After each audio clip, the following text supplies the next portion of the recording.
Good evening. It's now 6 o'clock. Time for a regular scheduled board meeting. Tonight I've asked Eric Musgrove to open us with invocation and pledge.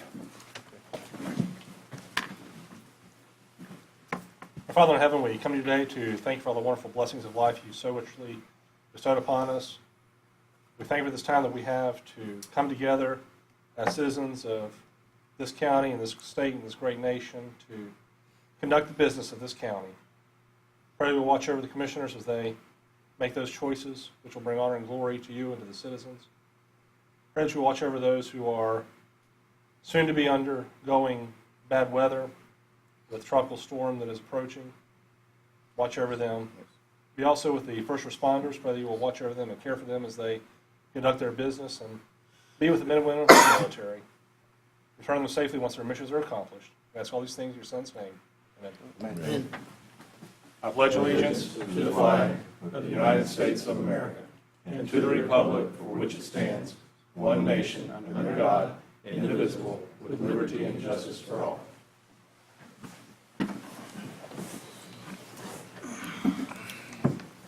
All right. Moving on. Our first item of business tonight is approval of minutes for June 6, 2017, regular scheduled board meeting. Does anyone have any changes, corrections, or anything that needs to be discussed? Make a motion to approve. Second. Got a motion to approve by Commissioner Sessions, second by Commissioner Richardson. All in favor, say aye. Aye. All opposed, same sign. All right, moving on to consent items. Anything that needs to be pulled for discussion? Got items 6 and 7 that are pulled for discussion. Anything else? Hearing none, I need a motion to approve 2 through 5 and 8 through 11. Make a motion. A motion Second. approved by Commissioner Hale, second by Commissioner Sessions. All in favor, say aye. Aye. All opposed, same sign. All right. 6, approval for response report regarding compliance monitoring Suwannee County SHIP program. Turn our attention to the County Attorney Jimmy Pravat. Thank you, Mr. Chairman. The item has been presented by the Suwannee River Economic Council for approval by the board. If you recall, the Suwannee River Economic Council is our contracted SHIP program administrator. They conducted an audit earlier in the year, and the findings that came from the auditor were surprising to me.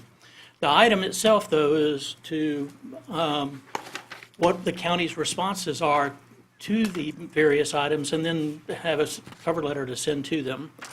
I'd like to, if you'll turn to the item number 6.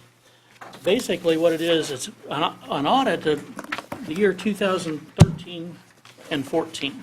That's how far they go back, and then as they're rolling forward. In that particular fiscal year, we had 35 homes that were affected. 11 were utilized for, monies were utilized for purchase and rehab, and 24 fell under what they call an emergency repair program. This is all under our LAP program. We have $350,000 a year that's allotted to us. We assign it to Suwannee River Economic Council, and they handle the administration, and for that they have a 10% administration fee. Well, the audit was performed by the state, and the state went to their office, and since the Economic Council handles several different counties, there's 5 different ones they were doing an audit for at the same time here. They pulled different files from all of the different counties, but then they specifically pulled items that were related only to Suwannee County entities, and did an audit of 6 different categories, not just overall audit of what they're happening to do on their program, but for 6 different categories under the main eligibility and things for the program. The first item that surprised me is just for the 4 files that they pull, for all of the files that are there for this year, the 35 files, they pull 4. And so out of the 4 files that they have on there, the income verification that they had was incomplete on one of the files. Just not there, it's not existent. So that's just for eligibility in the category. So that's 25%. Verification of earned and unearned income, because you have to do both earned and unincome to see if you still are eligible. Well, of the 4 files they pulled there, 2 of them did not have the appropriate information, 50% of them. They make a simple determination then to utilize, to add up all the income and see whether they're actually eligible for the program, which is just what they call the determination of income category. Out of the 4 files they pulled for review on that, 3 of those 4 files were wrong, 75% wrong rate. Determining affordability of the program, because you're not allowed to have, whether you have your first mortgage and then any repayment that would be required under the SHIP program can be more than what 30% of your total income or your total net income, would be. They pulled 2 files to check that. 1 out of those 2 were wrong. Now, this is where it gets amazing to me. Consistency of loan terms to the lien document. We've set out with them and set a program beginning in 2008, I believe it was, that, and we've talked about this for the SHIP program, where they, in whatever amounts that they do have, it is repaid over a 10-year period of time, no payment, but it's forgiven over that 10-year period of time. Well, that's what our lien program, LAP program says, but that's not what the lien documents that they're putting on there say. So they didn't even match those things up, so that they were forgiving nothing for the first 3 years and then give up 30%, forgive 30% in the 4th year, and then 10% from there on out is what they were putting in the documents. And that doesn't even add up to 100%. So on those particular documents that they pulled 4 of those, and 2 of those were wrong at 50%. And then finally, there's a right of rescission form that's required on all loans that have been done under the program. It's been required since 2008. Well, it is a requirement since 2008, and they pulled 1 file for it to see if the document was in there. And of course, it was not. That's 100%. So on the 19 reviews that they got for the particular items they were, and this is just random pulling it out of the file, they had 10 out of 19 things that were missing, or 52% wrong. Now, we have to respond to that and say how we're going to handle that from now on. The first item is that the notice that goes out to say that the review, that SHIP eligibility and what our timing is and when you're going to be, you can go in and apply for a SHIP loan, it didn't even have an ending date. It only had a beginning date, no ending date. So they don't know when they can apply. They didn't even have that, an ending date to say, so that everything could be reviewed and get all of this stuff out.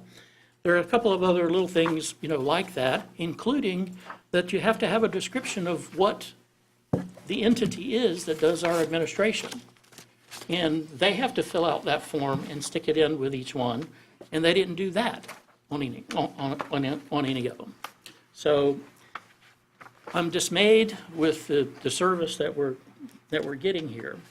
But their responses to each of these items were that they provided, Suwannee Economic Council provided additional instruction to the Suwannee Economic Council employee on how to handle all of these forms. And I note that on 4 out of the 8 instances here, it's actually the director that had to be instructed on how to go about handling these forms, and that's the director that the Economic Council has assigned to us to handle it. So I'm dismayed, but having said that, this is what our response is to them, that we've given them additional training on each of these items. We've corrected the notices that, that describe timing. We will have a right of rescission reform in each of the things from now on, and Suwannee Economic Council will describe themselves appropriately as the administrator in here and what their tasks are to be done. So, having said that, this is what the response is, and that's why it's several pages long, because it has a lot of signatures of where they got additional training. And then finally, it's just a cover letter to go forward. I just wanted y'all to be aware of what is happening there. These are things that, if they are done appropriately, can handle and correct what's been going on. But I will note that this is 2013 and 14. We've had 2 more fiscal years since that time dealing with it, like this. We're not due for an audit until 2 years, so we won't get it this coming year, but it'll be the next year. But I think we need to review our relationship, with the Economic Council when the time comes up, and actually what they're doing. Having said all of that, I do recommend that you go ahead and file the report as it is, because there's nothing we can really do about it, and that the chairman, apply a signature to the cover letter forwarding it. Is that it? Yes, sir. All right, any discussion from the board? Mr. Chairman, maybe I want to ask a question. Fleming? How has this been going on so long? And I know, I'm going to answer that question maybe a little bit better with item number 7.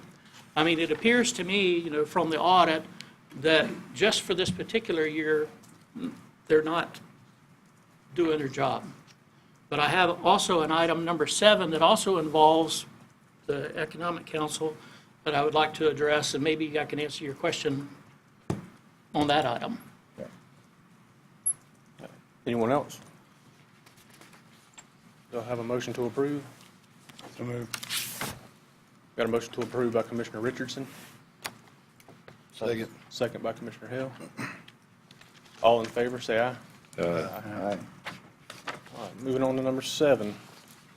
Approval of county attorney's request for satisfaction of lien under State of Florida Housing Incentive Partnership Program for Robert Thomas and Paula K. Thomas, his wife. Turn our attention back to County Attorney Jimmy Pravat. Thank you, Mr. Chairman.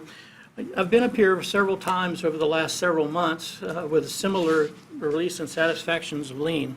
If you'll recall, I was up here last month, and the lien that was to be satisfied had been paid off in 2007 to the Economic Council. They had a copy of the check, and they never brought to y'all and never had a satisfaction of lien placed on the record, and therefore it was a cloud on that gentleman's title whenever he wanted to go sell the property. Well, we got another similar incident this month involving Mr. Robert Thomas and Paula K. Thomas, his wife, on property here. This particular lien was taken out in 1998. The 10-year statutory time of, forgiving under the program expired in 2008. And there's not a satisfaction that's been filed of this lien. I did have an opportunity to speak, not on this particular item, but several months ago with regard to a similar situation with Mr. Pearson over there.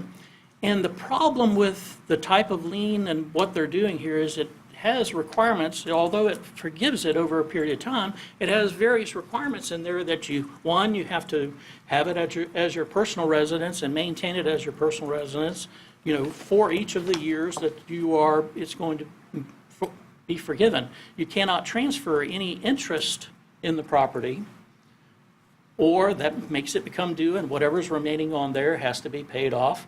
So from a title person's perspective, if you're going in, buying and selling and everything, this lien sits out there, and you don't know if all of those conditions down there in the bottom have been satisfied or not. If somebody sits there like Mr. Thomas, paid it off and hasn't had a mortgage on his property, on this particular property for, a good period of time, but he goes in and is going to to sell it. Well, all of a sudden, we've got a title blip, glitch, whatever you want to call it, that's really our creation. In speaking with Mr. Pearson, I asked them what they do to check on those conditions. Do they live there? Do they still have title to it? And his response was, well, we cover, this is generally his response. This is what I heard, let's put it that way. Generally, we cover this area, and we have several of these counties that we do, and so we don't have the staff to go out and check on these people, so a couple of times a year, we'll go out and pick a file and see if the people still live there.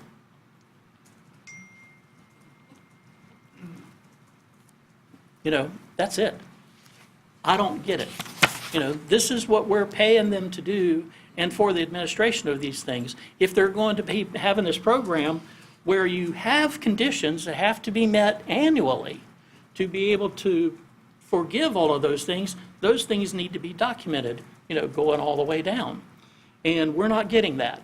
Therefore, on this here, whether or not they actually, this one I happen to know that whether or not they actually live there, and the answer was yes, because they still live there, and I just happen to know these particular people. And they're not saying it's a problem for them creating it, other than it's a title problem when they go to sell it. However, it creates a problem for us because it is a title deficiency, and we shouldn't have to be spending time doing these kind of things. It should be administered and done. So, having said as much, I would recommend approval of the satisfaction of the lien that is agenda item number 7 for Mr. Robert Thomas and Paula K. Thomas's wife. Make a motion to approve. Second. Got a motion to approve by Commissioner Session, second by Commissioner Fleming. Any discussion? Mr. Chairman, the only discussion I have is, so what action or steps do we need to take as a board to work on this problem? Well, from a standpoint of, you can see from the audit what kind of services that we're receiving, from them. We need to find out, are there other entities out there that actually, can administer this?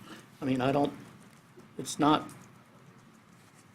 rocket science, but it's a matter of getting your paperwork in order. Forms, yeah. And when you have conditions that you put on, you need to make sure that those conditions are met.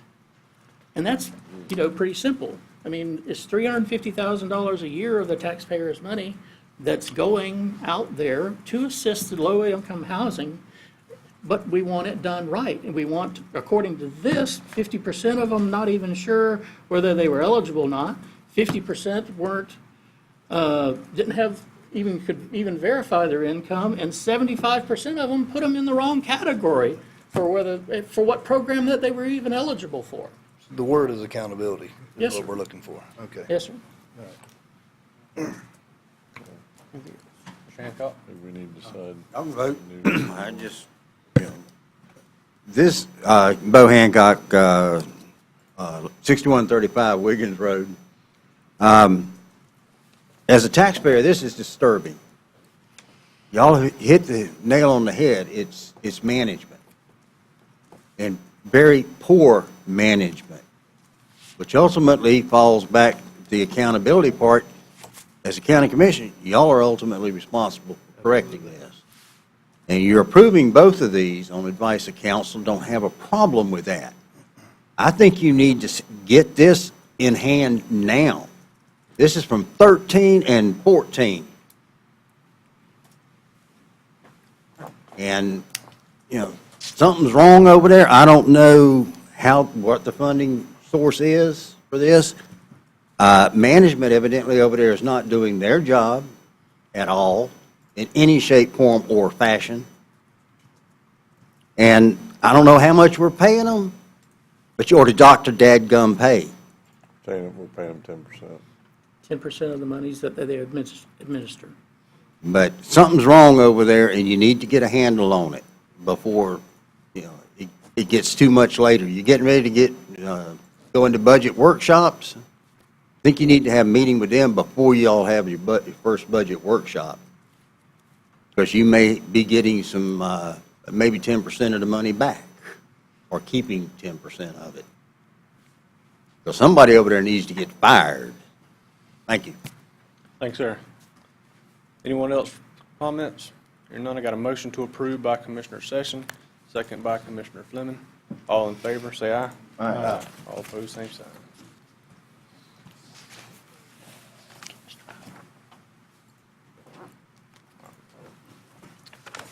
All right, moving on to item number 12 at 6:05 PM, or soon as the matter can be heard. Well, hold up. Presentation of annual physical report. I turn attention now to Mr. Powell. It's a pleasure to deliver the annual audit of Suwannee County. Just a quick reminder, an audit of a county is an audit of each constitutional officer, each of the 5, the Board of County Commissioners, and then a compilation of those audits into the county audit report. As always, I promise you I will not review each of the 250 pages. I'll try to just review what I consider the important parts and highlights, and then be pleased to answer any questions, address any concerns of the board. On page 8, 9, and 10 is the audit opinion. It states that it's a complete audit of the county, completed in accordance with applicable auditing standards that include the financial auditing standards, the government auditing standards, and in this year, the state single audit standards. So there are 3 levels of required audit procedures. In an audit, what you seek is a clean, unmodified opinion that states that the financial statements are an accurate reflection of how the county stood at the end of the fiscal year, what transpired financially during the year. You have that highest level of assurance, which is a good reflection on the quality of the financial records and practices of the county, including the board and each constitutional officer. Next section, beginning on page 11, management's discussion and analysis. There's some required overview financial information on the county, but due to the fact that it is derived from the financial statements, I'll just review with you the pertinent financial statements, ask you to review that on your own. The first statement being on page 23, the government the county as a government utilizes fund accounting and has 2 types of funds, governmental funds and proprietary enterprise funds. So this is the balance sheet of the governmental funds. The governmental funds, the primary one is the general fund, the road and bridge, fine and forfeiture, and various other ones. Fund accounting stresses the cash liquid assets. So the total assets at the end of the year were $35,913,654. The cash was $21,689,530. Total liabilities $4,882,719. Fund balances are cash reserves, and they have you have various classes that have different restrictions on them. Total reserves $31,030,935. If you see the categories assigned and unassigned, are the basically unrestricted reserves, which are under control of the Board of County Commissioners without outside legal restrictions on them. Those total $16,688,393. Those reserves represent about 4 months of the general of these funds expenditure. So if you recall, a few years earlier, you were much lower than that, and so now you've built these reserves up to around 4 months. And that includes, the general fund, road and bridge fund, fine and forfeiture, and all the other funds of the county. So that is, at the end of this year, you were up to an acceptable level of reserves. On page 24 is the statement of revenues, expenditures, and changes in fund balance of these funds. Total revenues, $52,491,702. Total expenditures, $49,208,126. You had some transfers in and out. The bottom increase in fund balance for the year overall was $3,223,176. Of general fund was about half that, $1,483,232. And the kind of how when budgeting works properly for Florida counties, the 3.2 million represents about 6% of the revenues for the year. Under Florida statutes, you're only allowed to budget 95% of revenues. So without analyzing it, in this year overall, you properly estimated your revenues, you lived within your expenditures, so you ended up with an extra 6%. So you overachieved from the 5%. So I can tell that in this year you properly established the budget and it was administered correctly during the year. The next statement on page 26 are the enterprise funds of the county. You have 3 enterprise funds. You have solid waste collection, solid waste disposal, and you started a water plant fund.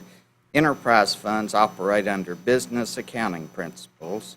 And so the object of these funds is to operate off of user charges, so you don't have to defray expenses with your ad valorem taxes and general revenues.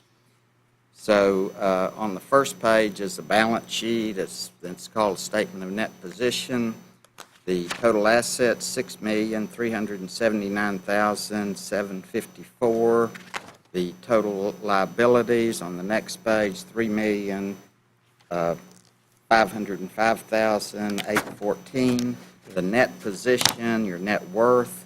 The substantial net position in these funds are the investment in capital assets, $1,844,849, and then basically the rest of the equity is in the restricted reserves, and so the total net position $3,093,696. On the next page, which is page 28 and 29, is a statement of revenues, expenses, and changes in fund balance. And in here, I'll just go to if you look at the net income loss at the bottom, overall you were positive $209,724. So in this year, you fully paid for all of your expenses, including you funded depreciation, which was you had $256,000. You funded the closure expense, post-closure expense that was expended in this year. So for this year, the funds, the 3 funds operated properly so that you paid for all of your expenses, including depreciation, and you added to the reserves to the amount of about $200,000. So these funds also operated properly during the year. The next area are your notes and disclosures. Most of yours are required disclosures, but on page 48 is a table of the fixed assets for the year, status, and again, these are organized into governmental and business type. The governmental assets, $118,899,259. Accumulated depreciation, $51,594,575. Net assets, $67,304,000. What does this tell you? It tells you these assets are about 43% depreciated, which places you about average among the counties I'm aware of.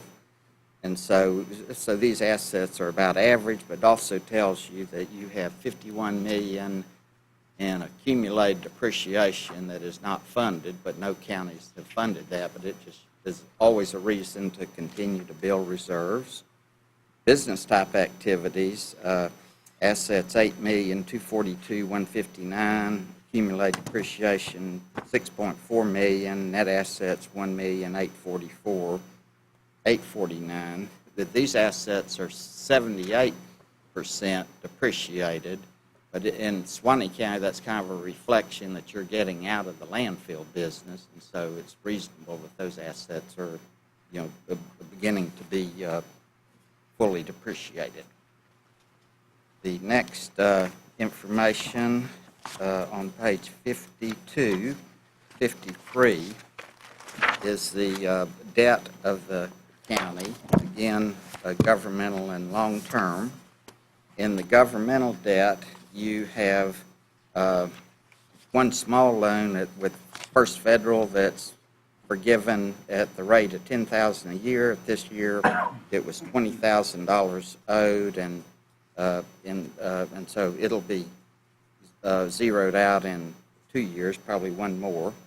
Then you have 3 bank that are called bonds, bank loans, and the total of those is about $5.5 million. One of them has a rate of about 3.25 on a taxable portion, 2.15 on a non-taxable portion. The last that was issued right at the end of this year for $2 million has a fixed rate of 2.47. So the total the debt in loans at the end of the year was $5,518,415. If you look right below other liabilities, we're now required to, the county participates in Florida retirement system, and before last year, 2015, all that was required to be disclosed was your annual contributions and information on the plan. We're now required to compute and disclose all kind of information, but mainly what your proportion of the liability of the net pension liability of FRS. And if you're interested, your liability is $23,209,283. The total liability of FRS is like $27 billion. So yours maybe is about I think in my mind that's 1/10 of 1%. So and like I tell people that hopefully you won't ever receive a bill saying you need to pay that, but it mainly reflects that those contribution rates will not go lower, they'll only go higher in the future. Okay, in the business type activities, you have no loans. Your biggest liability is the estimated liability for it's basically now post-closure expense, and that's just a calculation each year for $2,411,318, and that's funded through your budget annually. So financially, I would say that the county had a successful year. You budgeted properly, you increased reserves in your governmental funds, and you fully paid for the annual costs in your enterprise funds. I mentioned at the start that an audit also includes audit procedures required by government auditing standards. These procedures go beyond financial issues and include internal control over financial reporting, compliance with various laws, regulations, the terms of grants. On page 9091 is our report regarding those procedures, and it has no findings or question costs in it. Page 92 is our report. Because of the quantity of state grants that you had in this year, we were required to perform state single audit procedures. These go beyond the other audit procedures and mainly include increased compliance issues. In this report, on page 92, 93, again, there's no findings or question costs. Page 94, 96, and these 2 pages in small print are basically all of the state grants that you received in this year. And the total expenditures were $12,287,360. And I know I participated in the audit. You had a lot of the scop and scraps that all had to be, your staff had to keep very good records, both financially and bidding and all of those. But obviously you did a lot of road improvements without utilizing Suwannee County direct funds in this year. And so it's commendable, but it was a big job for both your staff and our staff in auditing. And again, we had no findings or question costs. On page 97 is a schedule that basically says we had no issues regarding single audit. On page 98 through 100 is the combined management letter required by rules of the Auditor General. In this, under these rules, we have specific areas we audit and look at, and then we also include findings that are not material to the financial statement, but areas with which we wish to make you aware. And in the board, had no reportable findings in the prior year. In the current year, our audit staff found 1 invoice that was paid twice. Upon investigating, the county staff promptly collected it from the vendor, and if you look at the response to the finding, it was basically the invoice numbers that are utilized had outgrown the county's field for entering numbers, and they weren't able to enter the whole number, and so it got entered as, there was always a control that prevented double payment, but the issue was in entering in the number when you didn't have all the spaces. They corrected that, and so, but like I tell my staff, if they find a legitimate finding, I'll include it in the audit. So, but it was found, it was fixed, and it was fully corrected. Without belaboring it, each of the 5 constitutional officers had no reportable findings in the prior year or the current year. On page, the annual report filed electronically with the state is in agreement with the audited financial statements. We found that the county was not in a financial emergency at the end of the year. We did financial condition assessment procedures. I've given you the highlights of those. You had no deteriorating financial conditions at the end of the year. We've reviewed all these issues with appropriate staff. Page 101 is that various rules require us to do specific compliance areas regarding the clerk of courts, the E911 board grants, and the investment of public funds.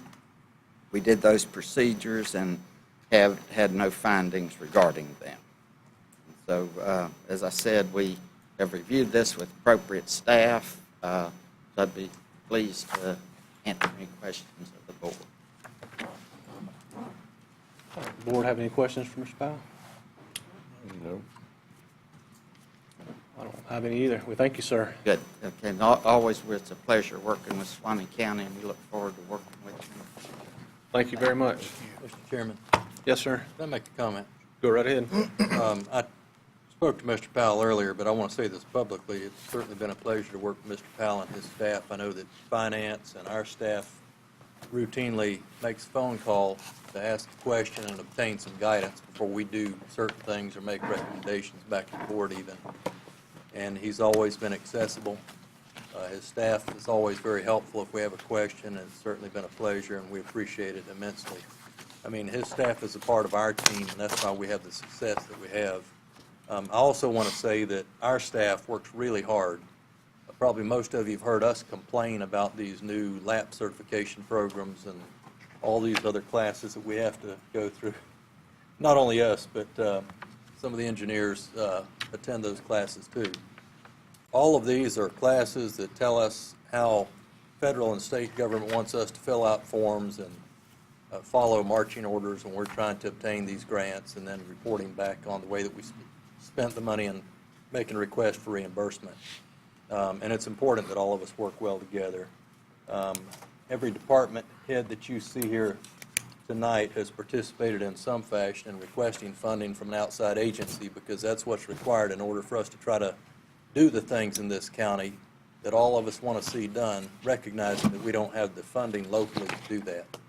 But I really appreciate Mr. Powell and his staff and all of our department heads and what they do that result in a success story like this. Thank you, Mr. Powell. Thank you. All right. Moving on to item 13, at 6:15 PM or soon as the matter can be heard, hold a public hearing to consider adoption of resolution approving special permit number SP 170601 by Windsor to be granted a special permit under section 14.6 Suwannee County Land Development Regulations, intensive agriculture, to construct 3 poultry houses on zoned Ag 1 property. This time you turn your attention to a county attorney for swearing in. Okay, thank you. If there's anyone out in the audience that thinks that they may give testimony during this public hearing on this matter, would you all stand to be sworn, please? Okay, including staff? Would you raise your right hand? Do each of you swear or affirm the testimony you'll give before the board this evening will be the truth, so help you God? I do. All right, thank you very much. Whenever you approach the podium, if you would, please state your name and address clearly for the record. All right, turn our attention to Ron Meeks. Mr. Chairman, board members, the application that you have before you tonight is special permit request number SP-17-06-01. It's an application by Windsor Lozano to construct 3 additional poultry houses. The property is located in an agricultural 1 zoning district. The size of the property is a 40.50 acre tract. The property is an active poultry farm currently. It has 3 existing houses on it now. The access for the farm is off of County Road 349. The general vicinity of the area is just a little west of Fletcher Road, where it intersects with 349 and O'Brien. The applicant did receive a variance from the Zoning Board of Adjustment at the May 30th Zoning Board meeting for the setback requirements for the intensive ag poultry houses. The farm is part of an older farm which has existing houses that do not meet the required setbacks from the land development regulations, and the applicant did intend to construct the 3 additional poultry houses in line with the 3 existing.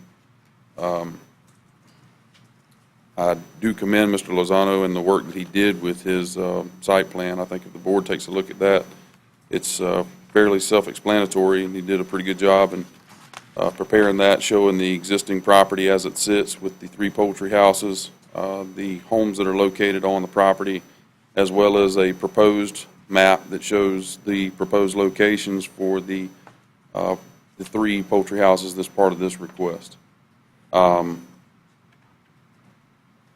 For the adoption of a proposed resolution, you have in your packet a resolution that was prepared that had an error on the rear page that had to deal with the number of houses that was being requested. Mr. Pravat and myself discussed that this afternoon, and I prepared a corrected version that the clerk has a copy of currently, if the board so chooses to approve this request. For section 14.6 of the Land Development Regulations, it speaks to findings that the Board of County Commissioners must look at in making approval for special permits. First section dealing with ingress and egress, as I previously stated, will be off of County Road 349. Off-street parking is not required for this intended use, but would be provided for on-site. There are existing refuge areas provided for on-site in various locations on the farm. The property is an active poultry farm with existing houses. There's existing agricultural in the adjoining properties currently.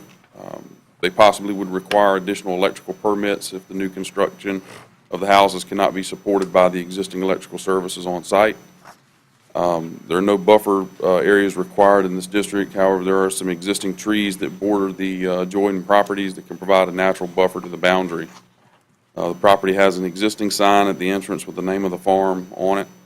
The required setbacks for the land use regulations were addressed by the Zoning Board of Adjustment, application ZV 170502 on the May 30th Zoning Board of Adjustment meeting.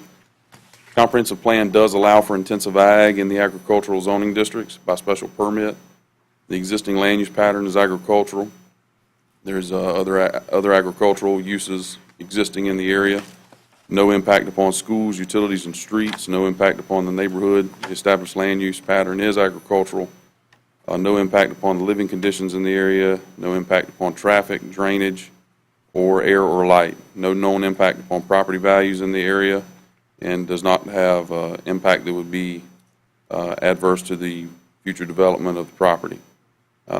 As with other applications we've had before us, we have increase in production that requires the new construction of houses, and that's why we have the special permit request. As I previously stated, you do have a resolution prepared for approval. If the board has any questions of me, I'll answer them. If not, I'll enter the file into the record at this time. Thank you, Mr. Meeks. I'll take the file, including the application, drawings, and the proposed resolution as composite Exhibit 1. At this time, board discussion. Any board members have any questions for staff? Mr. Chairman, I just have one question, Mr. Meeks. Where's that correction that is made in the resolution? On the rear page of the resolution, it does state to the number of houses that Mr. Lozano has requested. The application reflects that there is 3, and the rear page states 4. So we made that correction and provided the clerk with a corrected copy. Anything else? I'm fine, that's all. I see the one that says 3. It says 3 in the body. In the rear page, there's a reference to the specific number, and it does state 4. Okay, yes, sure, I see it. It's written out, that's why I'm looking for numbers.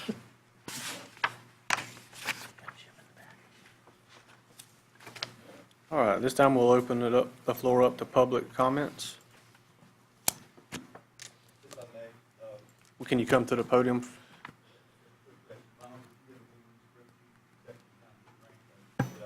Yeah. It's a 40.50 acre parcel of property. It's located in section 19, 5 south, 14 east.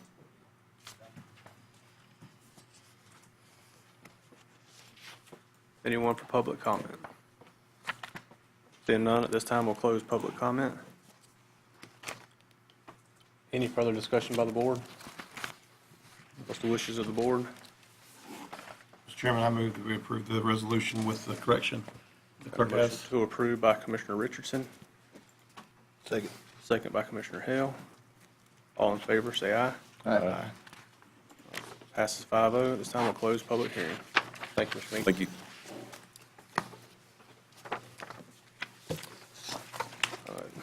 Moving on to staff reports. James Summers, Public Safety Director.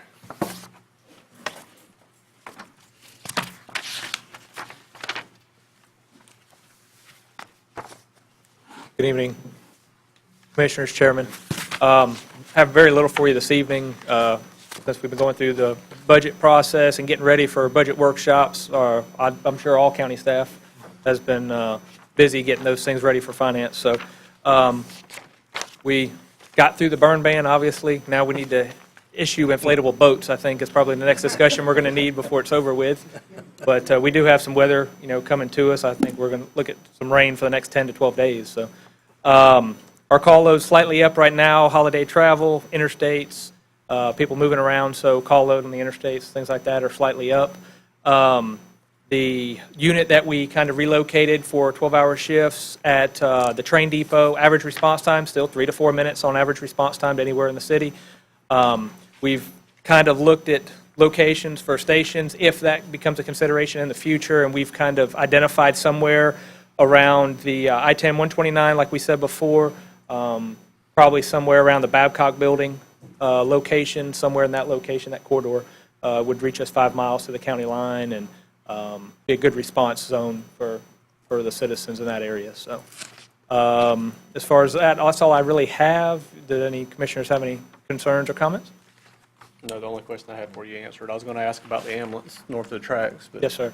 I- As far as a total number, I know our numbers are up about, we're looking to be about 1,000 up over last year by projection of numbers. But that ambulance stays busy nonstop all day long, all day long. They don't sit at the train depot very much, I can promise you. We've worked pretty well with Mr. Scott as far as his rentals and moving in and out and trying to cooperate, use of the building. But they've had a good response to that area. They've got a good response time no matter where they go. So it's definitely a positive. We've identified a location and a need. We just have to see where we're going to go from there. Any questions? Thanks, sir. Thank you, sir. Any other department heads? All right, moving on to item 15, discuss with possible board action, lease agreement between Nakash Family Live Oak LLC and Suwannee County Economic Development and Tourist Development Office, Alvin Jackson. It is another great afternoon in beautiful Suwannee County. Alvin Jackson here. Just want to bring before you this evening this lease agreement, give you a little history. I'm located in the Suwannee County Regional Airport and have had some discussions over the last few months with Mr. Greg Scott about the space there. When I moved in there about 3 years ago, there was actually a vacant office there, and there was a pilot lounge, and Mr. Scott basically had a maintenance person that was just sitting out actually in the lobby on a limited period of time. Since that time, basically the airport he has hired an airport manager, basically who's very busy and really marketing and really doing a higher level airport work, who has need for an office. And basically what has happened is that the pilots really don't have a lounge.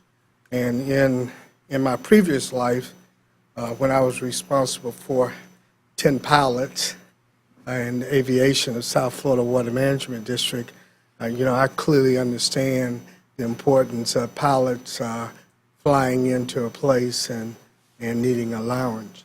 And over the last few months, I've talked to Mr. Harris also about looking for additional space so that we can free up the space for the airport so that they can basically return the space back for a lounge.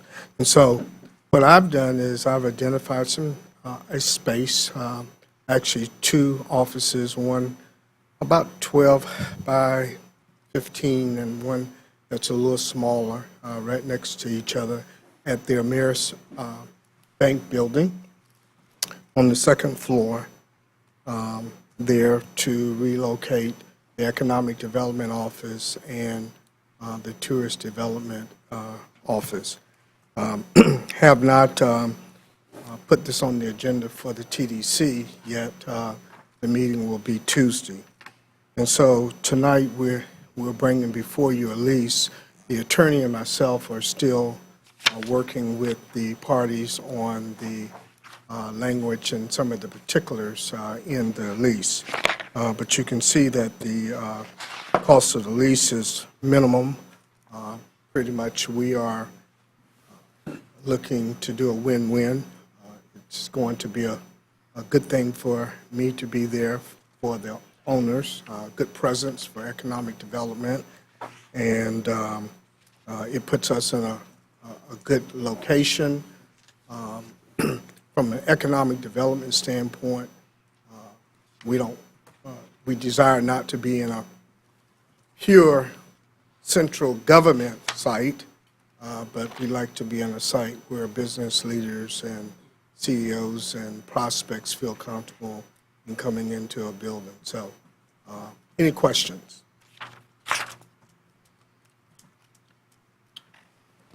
Any questions for Dr. Jackson? About the lease or in general, or Hello? all of it? I was just noticing here that says an increase of 10% over the prior lease years in rent. Yeah, we've worked through that. I've had some discussions with the owner, and that's going to be a non-issue. The attorney, Okay. yeah. And there's some other, a lot of Yeah. language in there that's going to need to be restructured. Mr. Chairman, Mr. Harris? I'll make a quick comment. Just to put this in context, when we hired Dr. Jackson, the board asked me to find a location for him. We had at that time, we had a large refrigerator box. We just bought a new refrigerator. And then there was a room out in the airport offices. So we elected to put him out there for a while. And a while has turned into quite a while now. I haven't had a lot of conversation with Mr. Scott about it. I know at the time, though, he was wondering, how long is this going to be? Well, it's been a while. I will say that on many occasions, there's been some question about space availability upstairs in the old, what I'll call the old administration building above the building department, zoning department. When we vacated that, I guess it's been probably 5 years ago now, it stayed vacant for a short while, but then, as you know, when we started planning to remove the Nettie Baisden building, all of the constitutional officers and some of your own departments, building department, zoning, had materials in their records that have to be stored and needed to be stored in climate-controlled environments. Those were moved into the upstairs of that building. That building is completely filled today. The supervisor of elections has voting equipment in there. Others have materials, records, permanent files that are stored in there. It's entirely possible as we get into our budget workshops and discuss any potential uses for the Mizell building that we might be able to consider doing more renovation there, creating more climate-controlled space, and maybe emptying some of that area that's currently upstairs or making it available, one or the other, as we go forward. Right now, you know, it's premature. We haven't had that discussion, and we're going to be getting into our budget workshops. So I just wanted to go ahead for anyone in the public that might be curious about why we're not utilizing that upstairs of that building. That's the reason. It's completely filled today and has been for quite some time, and will be unless we make other plans. And Commissioner Hill, and basically, if you look at the agreement, the agenda item, my comfortability with the lease will only be if the county attorney, basically the changes that he makes, he's comfortable. And if basically the owner is not comfortable with that language, then it's no deal.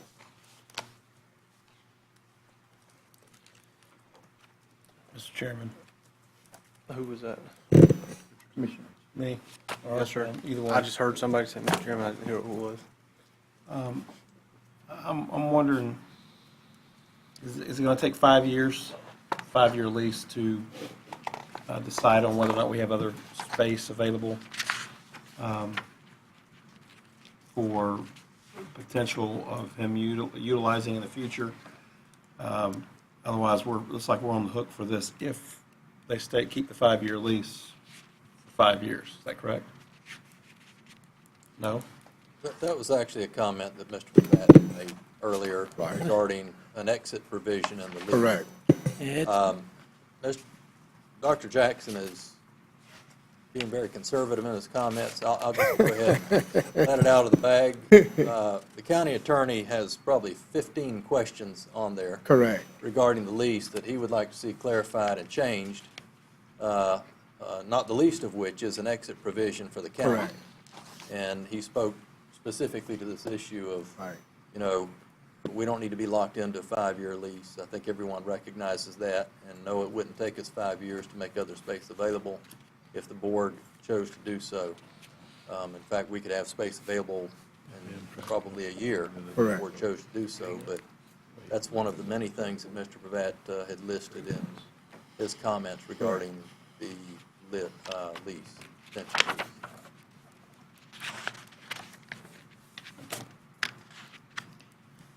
I Is think- there? Excuse me, Mr. Chairman. I think the real gist of the request tonight is, are we okay with leasing a building? Are we okay with the initial rate of $500? Right. And, moving forward from there, if that's what you desire to do. As for the terms of the lease, I said I'm not happy, but I will take care of that. That was supposed to be my question. Is there an urgency on approving this contract tonight? No. I don't No, have a not- problem with the rate. I don't have a problem with the idea of being there. I actually think it's a good idea. But with 15 changes, I'm not wanting to put my name to it tonight. And I'm not asking you to do that. No. What's was said, after reviewing it, is just whether the concept is okay. Right. So that if you're not interested, there's Right. no sense wasting any more time on it. Correct. But if you are, then we can finalize this and then bring it back at the first meeting, next month, and run from there. Right. That's a year. I want to move, Mr. Chairman, I'd like to move forward. I would too. I went and did a walkthrough on the building, met with the owners of the building, and have seen what their vision and their plan is for it. And I think in the long run, it'd be a good thing for us until we got our own space that we can use. I too did a walkthrough, and I think it's in a nice location. And I don't desire to say too much until I know that we're going to approve at the next meeting or the meeting thereafter. I think it's a nice location also. You all right with moving forward with it? Yeah, absolutely. Yeah, with the changes, obviously. Yeah.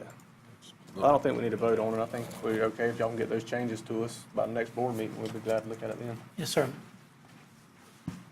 Unless Mr. Harris is going to build that building for me on Lake Suwannee.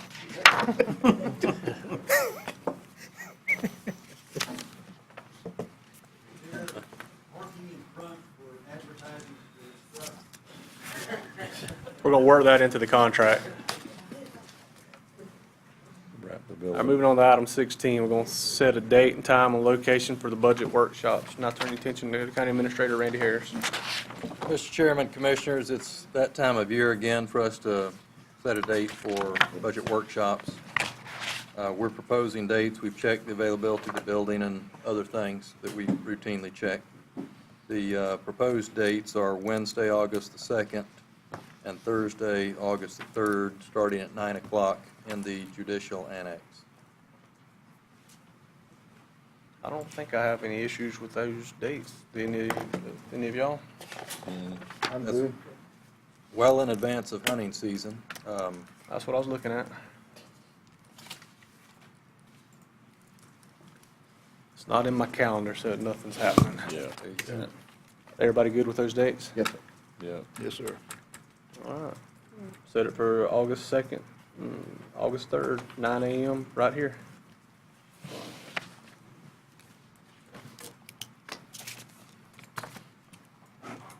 All right, moving on to item 18, discuss with possible board action, the insurance committee recommendation for health insurance for We're skipping over October. 17. I scratched over number 17 already.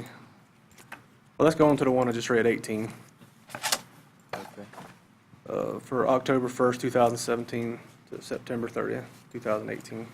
County Administrator Randy Harris. Mr. Chairman, Commissioners, the Insurance Committee met. We had asked our agent of record to obtain renewal rates from Florida Blue.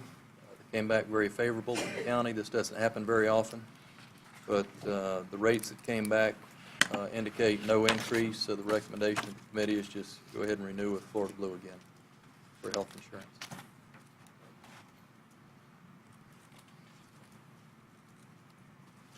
Y'all have any questions for Mr. Harris?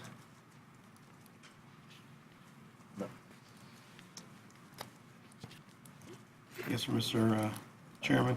Yes, sir. One question, just to clarify, because I've asked this question before, but since it's in the record, would like to know for public's sake, the $50,000 wellness contribution goes in our general fund, is that correct? Or is it going to a specific No, use? it'll come back to the general fund, and then if the board elects to use it, they can.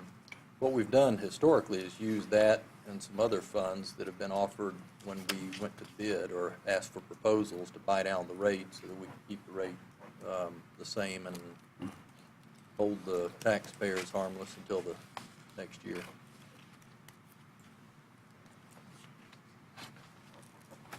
Mr. Chairman, I move that we renew with Florida Blue, just like its recommendation says. All right, got a motion to approve. Second. Got a second by, motion by Commissioner Richardson, second by Commissioner Fleming. Any further discussion? All in favor, say aye. Aye. All opposed, same sign. All right, moving back up to 17, discuss with possible board action determination for the rates for fire protection and solid waste assessment programs for fiscal year 2017, 2018. Randy Harris and James Summers presenting. Mr. Chairman, I'm going to take a stab at this first. Mr. Summers is going to circulate a sheet that's a cheat sheet that has, that illustrates the rates. Let's let that get circulated first.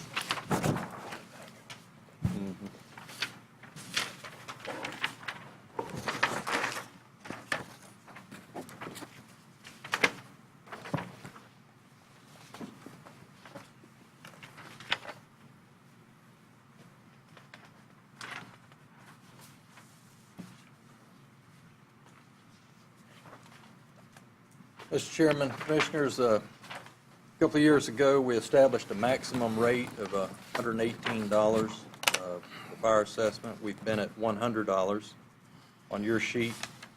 I'm assuming that you don't have the lines on yours. The second column says 84% is where we are. Shows at the bottom of that schedule the revenue generated with that. 100% would be the $118 if we had a $118 assessment. It shows you the revenue generation at the very bottom of that schedule. And I'd like you to just concentrate on those first two columns, if you would, because I want to point out that we know that we've got an anticipated $54,589 loss in revenue based on that new agriculture exemption. The difference between the 84% and 100%, if you were to change the assessment, would be approximately $336,507. If you subtract, if you were to do this, and I'm not telling you one way or the other what you should do, I'm just going to point some things out to you. If you subtract your $54,589, you end up with $281,918. The one thing that the county commission has discussed, wrestled with, and talked to councilmen about and never had any formal agreement on is the idea of the county placing a fire station north of the railroad track, somewhere like Mr. Summers alluded to earlier, near the interstate I-10. I'm going to point out to you that if we were to do that, the prudent thing to do would be for us to go ahead and start escrowing funds for that. If you're going to do it, I'd say even within the next 5 years, you would need to escrow funds to do that. And I'm just going to create a scenario here in this conversation, and then board can make whatever decision you wish. But if you were to consider building a fire station north of the tracks in Live Oak, up closer to the interstate, the estimated cost on the fire side would be roughly $900,000. So if you were to take at 100%, the $118, if you were to change your fire assessment to 118, subtract the $54,000, you end up with $281,918. You can see it would take roughly 3 years of escrowing those funds to make them available for a fire station, just for the fire side of that expense, which means you could build a station in approximately 4 years, because you'd have the money to do it then without going in debt. That is a possibility. And I just share that with you because that's the only capital improvement that I've heard of in recent years that has, from time to time, been discussed by the commission. And then more recently, as you know, we put that ambulance on the north side of the tracks at the depot. So that's a question we have to, the board needs to decide what the fire assessment is going to be next year. You're currently at $100. The maximum you can go to is $118. And then I'll come back and we can discuss the solid waste issue. But this time of year, every year, we have to make some determination so that we can forward that to Neighbors Giblin to draft the resolution that will come back later for consideration by the board. Do you have anything to add to that, or? Just a basic that this study is done every 5 years. We're due next year for another assessment study. That's based on what the services the county provides, fire only. That company comes in, they give us an assessment, they evaluate the services. We have had an increase in services since our last assessment study. So just kind of let you know the history of where we're at. You have a base range of what you have listed is what the company, based on their assessment, provides. So this sheet is a percentage across the top. 50% will be 50% covering the cost of what you have for your fire service, and 100% will be 100% of the cost based on their assessment, but we've increased services since then. So. Thoughts, questions? Well, to recoup the $54,589.68, you'd have to go up $2.54 on the assessment, which would be 86.9%. You know, we're at 84% right now. That would recoup the $54,000. You know, if you went up that amount, then we'd be even. That's not with, you know, talking about building another station or anything like that, but I just want to bring that number out so everybody know. A move of $2.54 would recoup that amount of lost agricultural revenue.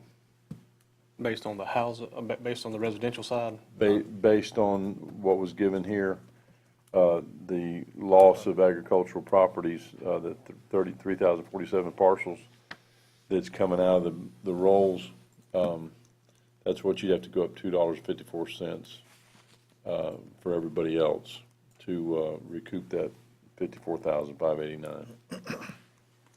Just to put it out there so y'all understand where you're at. Gotcha. All right. Any thoughts on this end? What about, I'm with Commissioner Sessions, what he's saying to recoup those, the $54,589. But what about other, say this is 5 year, every 5 years we have to make the assessment. The study. We have to do the study. Do the study. Right. The assessment you'll set every year. Okay.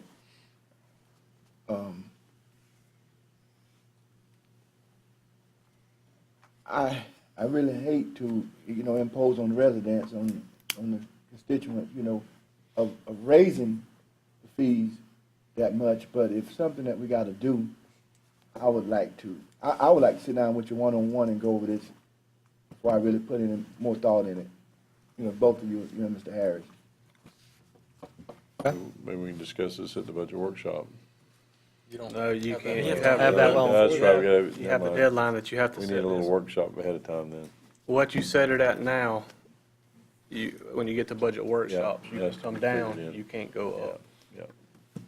Mr. Chairman, Yes, sir. I would be willing to, I don't like what the state does, first of all. Sometimes they make decisions without consideration of taxpayers. At least every taxpayer. But putting the fire department, I know you're going to make those calls to those agricultural lands that are no longer, that are now exempt from those fire assessments, just as much as you're going to make them to every resident in the county that we cover who are paying the fire assessments. I believe that it would be irresponsible to cut your budget. I would like to see if there were ways we could, always trim. I mean, we got to do the best for our taxpayers. But I would be willing to at least keep it whole. I am not willing to give the taxpayers a bill that much more of an assessment every year just so we can build a new fire station in the next 4 years yet, not without further study. And I would like to see where we could come up with additional funding to do that. So if you need an immediate answer, I would be willing to put a motion on the table that we raise the fire assessment by the $2 and, what is it, 54 cents you said? No. For next year, just to cover the cost of the loss of income, and then we'll address the fire station in the future. That is in the form of a motion. Say that again? That is in the form of a motion. I missed it. We raised the fire assessment to $2.54 to cover the loss of revenue from the agricultural. Now, I have All right, I got a motion to raise it to $102.54. No, yes, Yeah, to $102.54. Okay.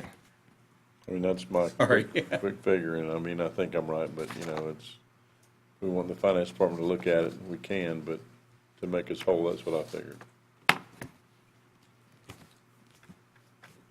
At this time, the estimate that you got there on the 154,000, that comes from finance, but earlier in the year, we had looked over it, and I thought it was going to be lower than that. Is it this? We evaluated all the information, myself and administrative staff, evaluated all the information given to us by the property appraiser office as far as the parcels that would be exempted, and there were 3,049 parcels exempted that were listed as ag exemption that was also sent. That's the list that the tax collector and property appraiser's office will be sent. So this was information that we had finally gathered from their staff as far as their ag exemption, so they don't send out notices.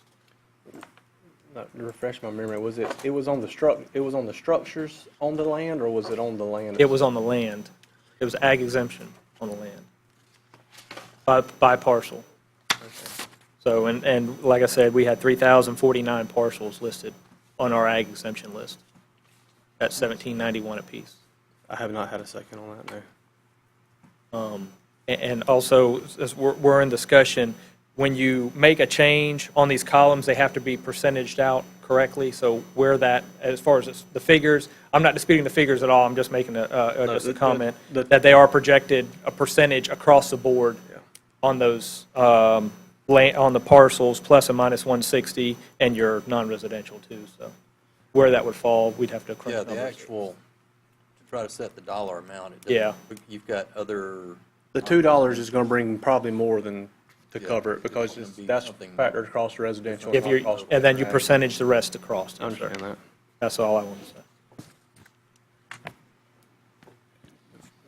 Me personally, fellas, I'd rather leave it at $100 and look at a way this year to make it up at budget time through general funds. The one thing that the vacant land does do is still pay ad valorem taxes, and we can make it up through that rather than pass it on to the residential side of it that they're going to be picking up for the vacant land on the ag now. I don't know that 54,000 is going to hurt us, but I'm not really in favor of raising it at all. Well, I didn't say I was in favor of raising it either, I was just giving you the facts Oh, I of what it understand. would make I us whole. understand. Well, I got a motion on the floor to raise it to $102.54. Do I have a second? Hearing none, motion dies for lack of a second. All right. Need a motion to go up, go down? What's the wishes of the board? Make a motion to remain the same until we can discuss it further. Second. Got a motion to set the fire assessment at $100 by Commissioner Sessions, second by Commissioner Fleming. Any further discussion? All in favor, say aye. Aye. All opposed, same sign. All right, moving on to the solid waste recommendation, is to continue at $130 per household assessment a year. Mr. Harris? So the recommendation is to leave that one the same. All right. Do I have a motion by the board? Motion approved. Got a motion by Commissioner Fleming. Do I have a second? Second. Got a second. Was that Mr. Hill? Yes. Mr. Hill to remain at $130 per household assessment for solid waste. All in favor, say aye. Aye. All opposed, same sign. All right.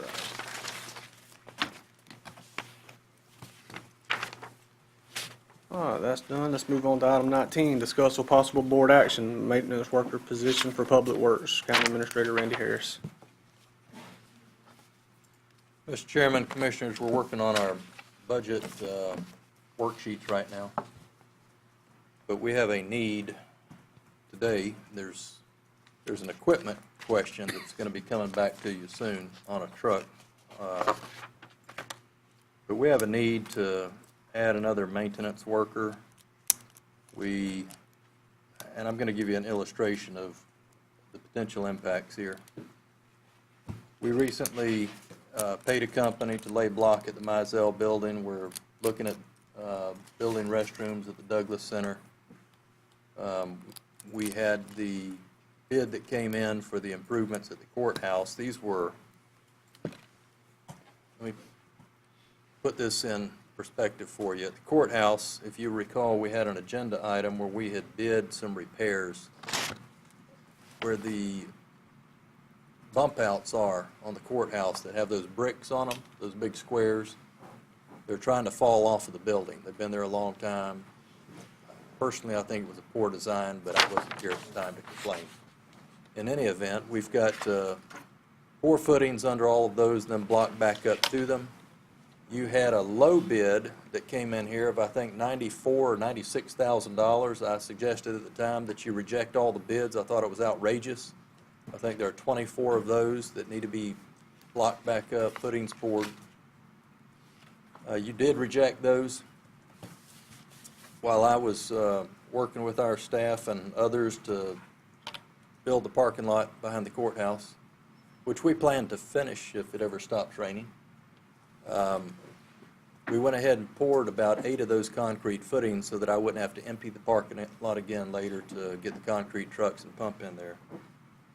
But I could use an employee. If we had a maintenance worker that laid block, if you took these various projects I've just cited, the savings would probably pay his salary for the next 4 or 5 years, and I would hire someone that could help with the increasing task of pouring concrete.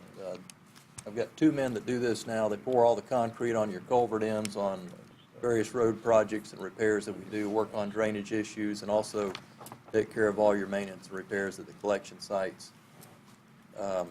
There aren't enough hours in the day, quite frankly, and they need someone to help. More importantly, it'd be nice if I could split them up sometime and send someone to a one-man job and let the other 2 go get the other jobs started. But this demand just continues to increase, and I need to go ahead and hire this person. We have money in the budget today on from some grants to come back, and it'll be on the, I think on the next agenda is what we had planned on. Come back with some existing grant funds that we can use to buy the truck that we need to help facilitate that. But I see this as an overall savings to taxpayers so that we're not bidding out as many of these projects that I know that we can do ourselves and save money. So mine is a request to go ahead and approve this position and let us get someone hired and start helping these men. and complete some of these things ourselves as we go forward.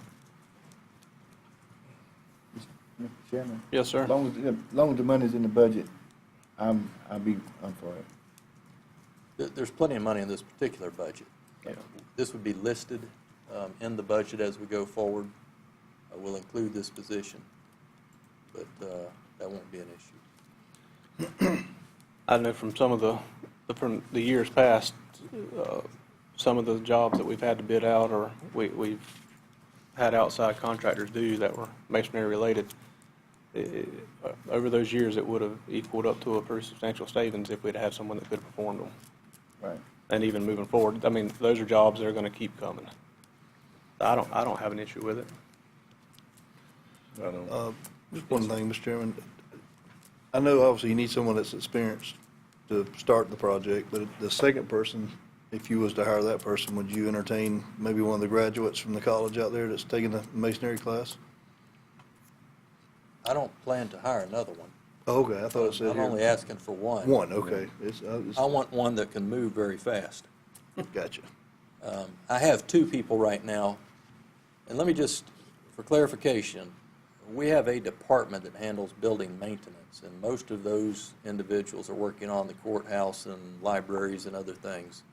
A lot of interior work and exterior work. The two men that this gentleman would be working with do not work out of that office at all. They actually work out of the landfill because they handle all the issues with the collection sites.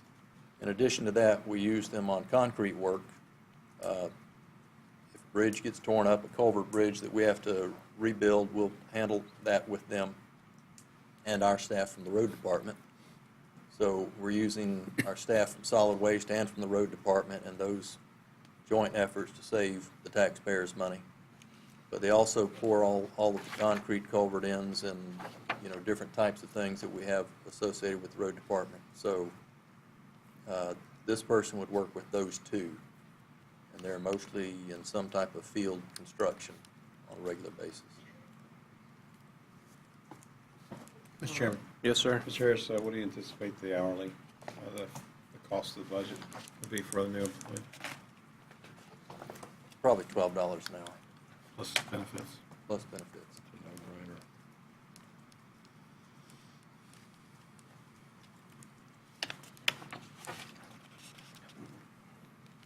All right, what's the wishes of the board?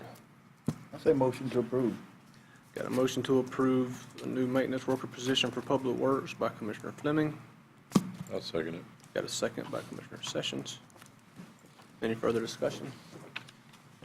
All in favor, say aye. Aye. All opposed, same sign. Mr. Chairman, I'll go ahead and just further comment that those repairs on the courthouse where you rejected the low bid of $94,000, I would speculate that we'll probably finish that for somewhere closer to $25,000. That's the kind of savings that we can anticipate by the time we complete those repairs. That's all I had on that, Mr. All right, moving on to item 20, discuss possible board action, the adoption of plan/policy for implementation of MSBU program for improvements. Back to Randy Harris. Mr. Chairman, Commissioners, we've discussed this mostly in the context of road improvements, and probably with MSBU's, that's one of the more common improvements that you see in counties across the state where taxpayers in delineated areas are taxing themselves to pay for improvements that the balance of the citizens in the county are not receiving.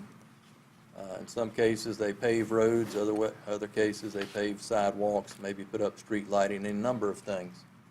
But we started the conversation regarding road improvements, and since we've had those discussions, we've probably had a dozen phone calls at least that I think were substantive discussions where parties are interested in entertaining this plan, where they tax themselves and pay for these improvements over a 5 to 7 year time frame.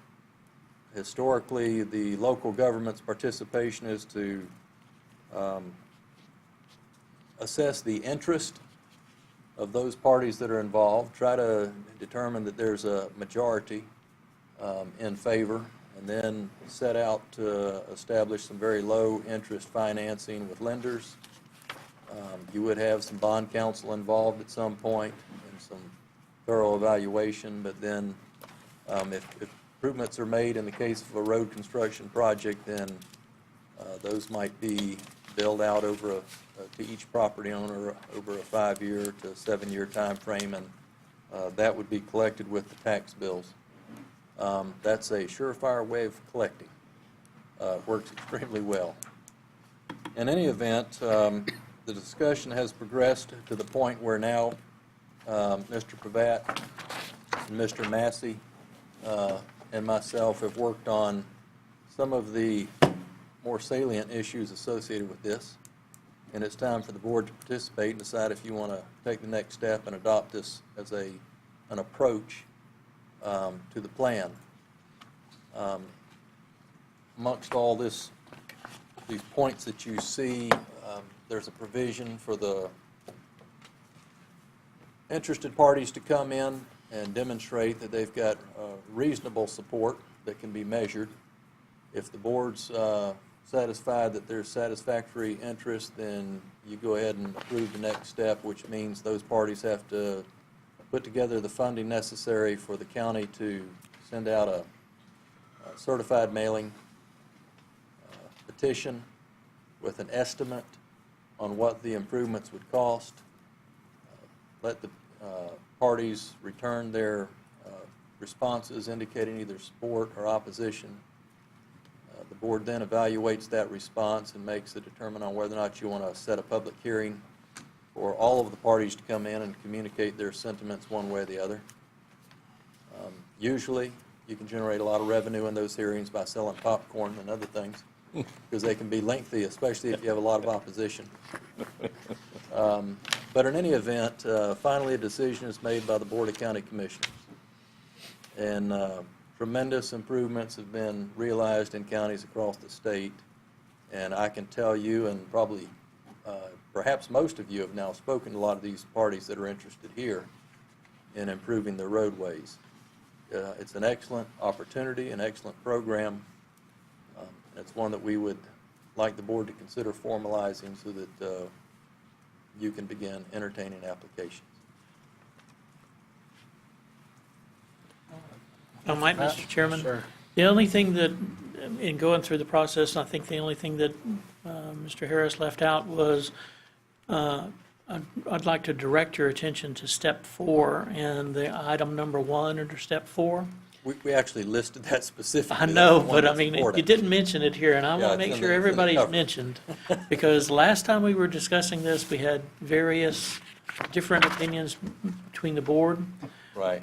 I selected as 50% plus 1 because somebody can get elected for 50% plus 1. So, but y'all will set the number of responsive petitions that are all in favor of it to be able to move forward. And that's the item that I'm most interested in.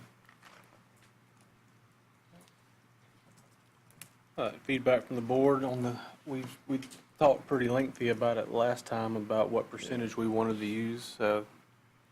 Any thoughts? I just say, Mr. Chairman, that you can get elected with 50% plus 1, you can get unelected with 40, or 50% minus 1. So I only have, it's one of those things where you don't want to hurt the parties that want these things, this infrastructure completed, these upgrades completed. But you also don't want to hurt the parties that are on the other side of it saying we can't afford it, we don't want it, don't need it. So I have heartburn over the 50 plus 1. I'd rather see it just a touch bit higher. But I'm willing to consider the board. Well, the last time we talked about it, I was stuck on a higher percentage, but I can live with it at 60%. My concerns aren't the fact that it's them of the elects that are unelected, but you're putting a financial burden on some people if they truly can't afford it, and I'd rather it be set a little higher than 50 plus 1. Still going to come back to us for final approval. But That would be my thoughts on it. Well, I'm in favor of something higher also. I'm not gonna give you a number, but, I'm thinking higher than 60, so, I want to be fair to everybody. I Well, don't want to put anybody in a bind. I was leaning higher towards a higher percentage too, but at the point that you get it too high, you start to let the minority rule. Yeah, And you're right. That, that was the concern on that. Mr. Ward. Jim Ward, 27476 Branford. Would these be standalone projects where they're starting from scratch? If I remember right, in the past when we used this, they kind of piggybacked along with projects that were already being done. So it avoided some of the cost, mobilization, any number of things. The pricing was already determined before the people signed on to it. Would it be sort of like that? Where they waited and then did it in the area where you're actually paving a road, and then they kind of piggybacked along with it, did the process that it takes with the... Well, they can apply for it whether you're in the area or not in the area. I mean, that's... Because I don't believe we've done one like that, have we, or have we? I believe the ones where we've used this process before, it's kind of like piggybacking on to something where everything was already predetermined. But that's their residents initiating it, I guess, at a time they knew when it would be most beneficial to them. But I mean, they could do it at any time. I wouldn't see a reason why they couldn't. It would be much different than what we have done That'd be in the the past. cheapest way of doing it, because you already have mobilization of the equipment. And you have prior knowledge of what the actual cost is going to be before the people go. I mean, you know, but, thank you. At a public hearing, when this would be brought forth, the final approval for us to approve it, at that point in time, we have a cost related to the project? Yes, sir. Even before, as it goes out to the folks for the petition, we'll have a cost for the project. It'll be an estimated cost. And then when we come back, that same estimate will be before the board and be presented. Now, as the project actually gets constructed, if the costs vary, and I can't remember honestly off the top of my head whether it's 15 or 20%, if it varies, 15 or 20%, you have to have another public hearing so that the actual assessment on the tax bill will be adjusted, to go along with that. But otherwise, y'all will set a number, and I'm just, $100,000 for this particular project. Okay, divide it all up the way it is, gets funded, that way. And that'll be what they could expect and how it will be doled out under the tax bills. But if, in fact, it then comes back and the bids and everything that you'll end up accepting vary from the 100,000, either up or down, then you have to readdress, an assessment there. But you'll have those numbers. Mr. Chairman, I went and looked at a area where there were about 15 houses.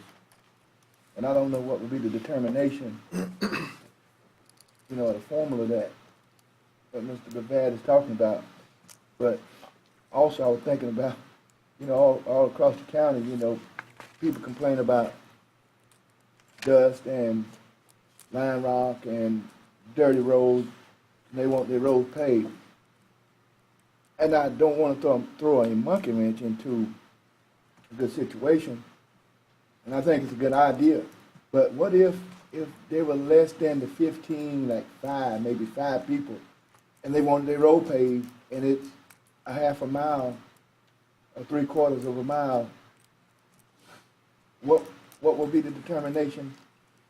5 people live on that road.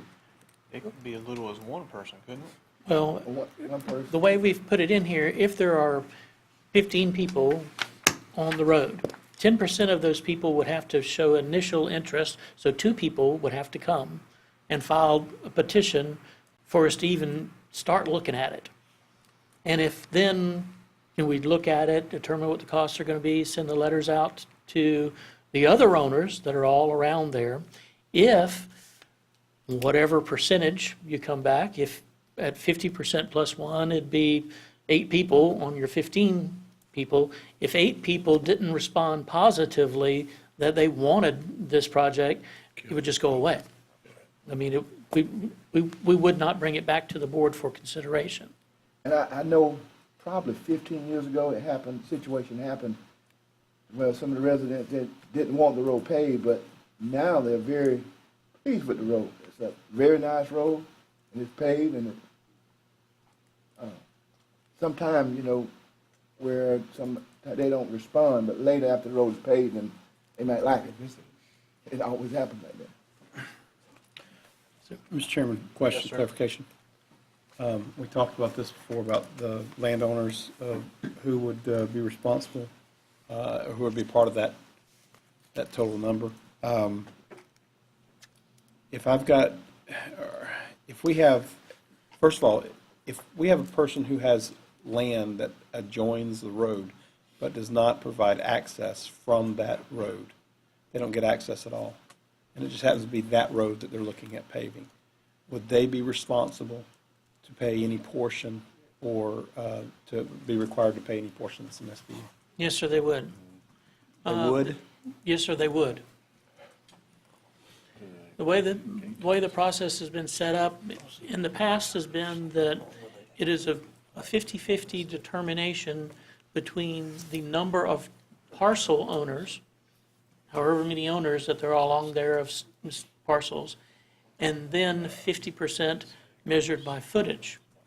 You know, so that a person that, for instance, if you had a quarter of a mile of road front, you only have one parcel. Well, it's not fair to the guy that's next to him over here. He's only got 100 feet on road for the 100 feet, you know, to be equal. So you all had determined, it's been a number of years ago now, that they would take whatever that cost would be, the $100,000 in my previous example, would be split up, and it would be assessed by the number of owners would be charged 50%, and then the footage that would be along there would, the $50,000 or 50% would be divided among that footage, and then those numbers combined to go to each parcel. Okay, I think I understand.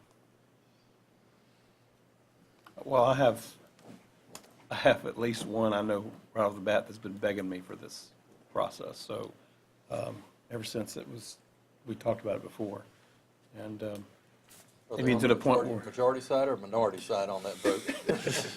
I don't know, but they said they'd split the cost and they may be able to get it paid between 2 people. So Rarely, excuse me, Mr. Chairman, rarely do I get comments from folks that are sent to, when they find my email address on something that y'all are doing, because they know that I will ignore them anyway, without y'all's permission. But I've been getting emails about this one, that people are really interested in doing this program. Oh, they are. I've got a lot of feedback make that from comment. different folks throughout District 3. I misunderstood his question with the way I was thinking of it, and I'll just use my piece of property that I live on as an example. I can see the road. My property don't touch it, but my easement access does. Would a property in that situation have any financial obligation to that road? Yes, sir, it would, because you'll be utilizing and benefiting from the road. So the not just the actual frontage owners, anyone that has access to it, to their property from that road, then would be part of the, they'd be able to vote on the project as well. Yes, sir. That's kind of what I thought. I have a question, Mr. Chairman.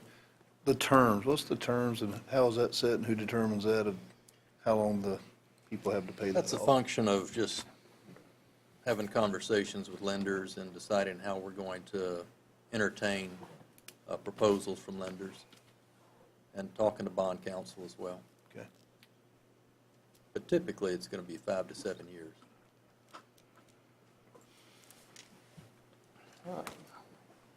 Need a number, any number, pick a number, 50 plus 1 or higher. I'm good with 60. Hey, two more is good with 60, we'll move on. Mr. Chairman, I like 60. I'm okay with 60.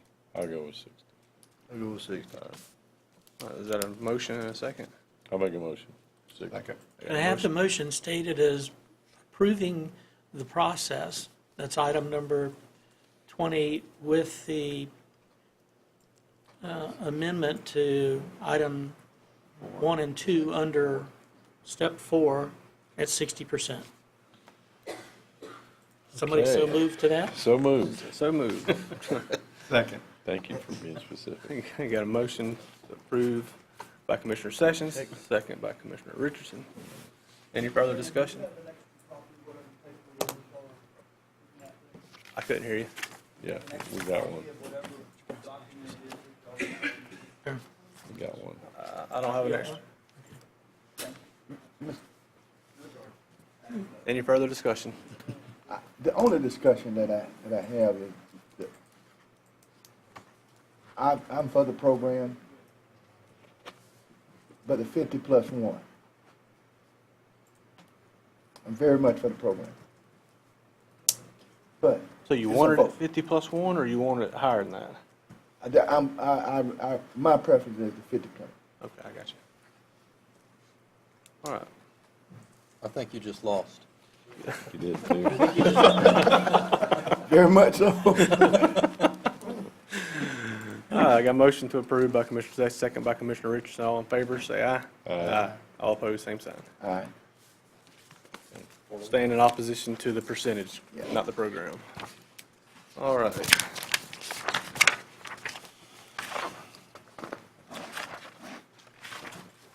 Moving on to 21, discuss with possible board action an agreement with Klausner and Matco regarding construction and operation of rail spur at the Catalyst site, if available. It isn't available, Mr. Chairman. We're still working on it. County attorney's working on it. We're actually waiting for a sidetrack agreement with CSX to come back. I do want to inform the board, as you and I had a conversation earlier, I'm going to go ahead and advertise the bid for the rail spur itself, because we have language in there, as we always have, that the board can reject all bids if you choose to do so. It is significant that we get agreements with Flossner and Matco. We want to know that they're obligated to their part of performance. Actually, their performance is the capital improvements that they need to make and the job creation, because the job creation numbers that they forwarded to us were a part of our application to obtain the Community Development Block Grant. We are obligated, if those companies do not perform, do not create those jobs, then we're obligated to refund that money. So the agreement that Mr. Pravat and I are working on holds them to that same obligation. They would have to refund, they would have to pay us so that we could reimburse the grant agency. So that's where we are with that.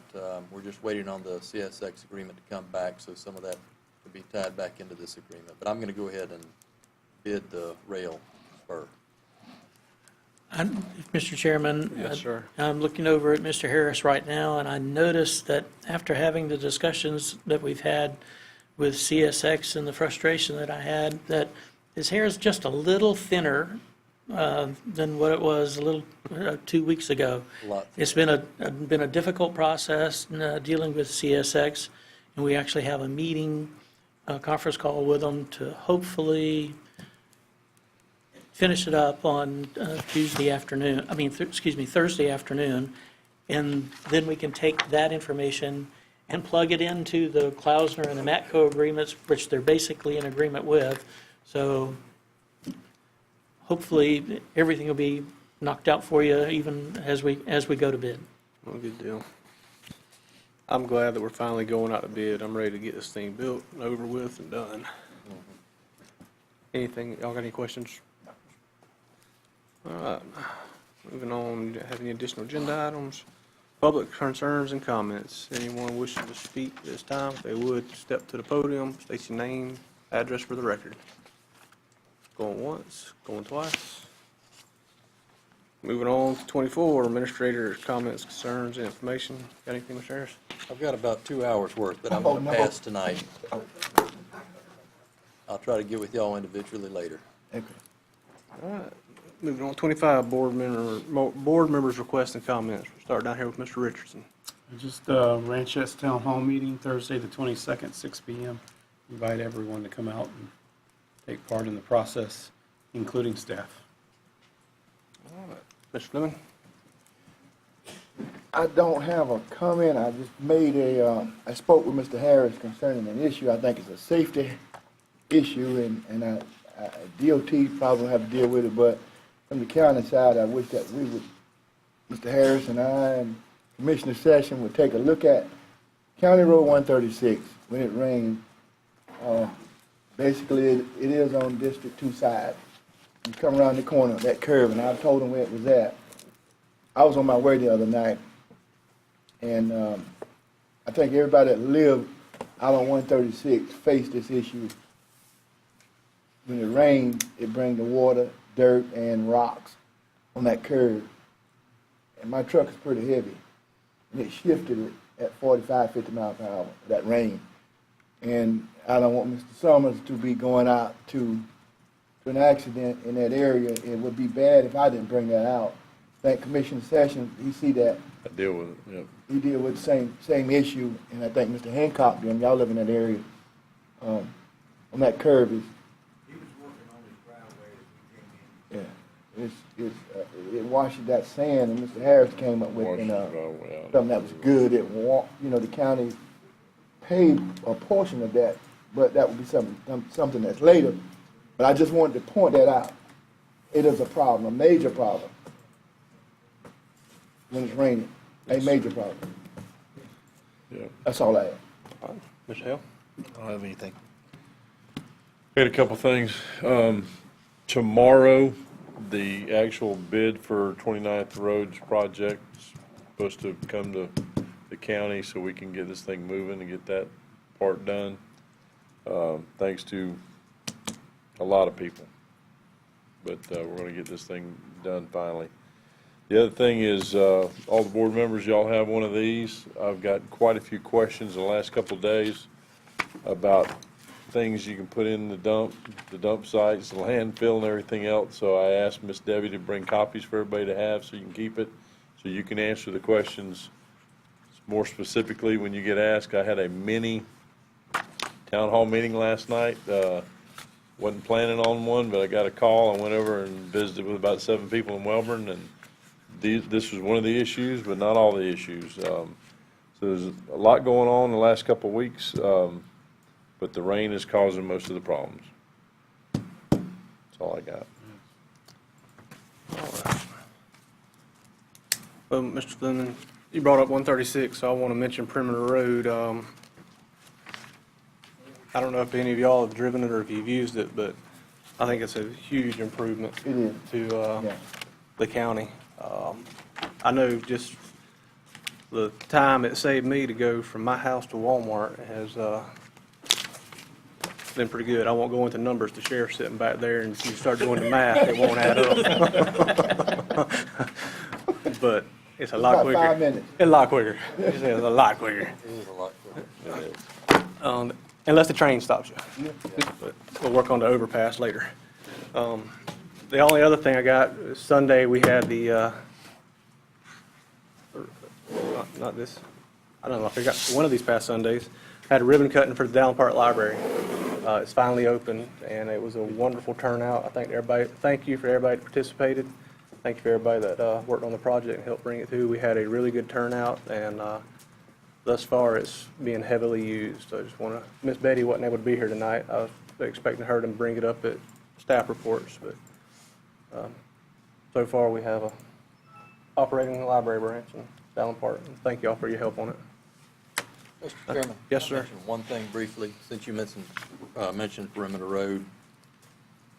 Addressing, in case anyone asks you, we had, County Road 49 comes up and intersects right there at 90, and then we had 100 and something in between there, and 101st between there and what is now 72nd Trace that makes the connection.